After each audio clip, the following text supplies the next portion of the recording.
पीछे जाता है।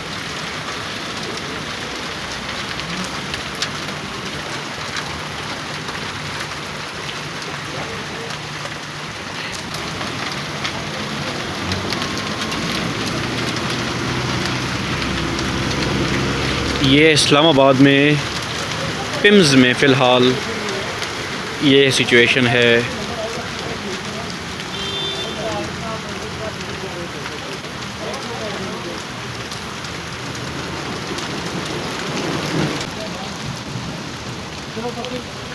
जी चलो चलो चलो चलो बस इधर इधर का कोई फ़ायदा नहीं है, फिर वापस यहाँ शेड के नीचे तेज़ हो गई है, तेज़ हो गई।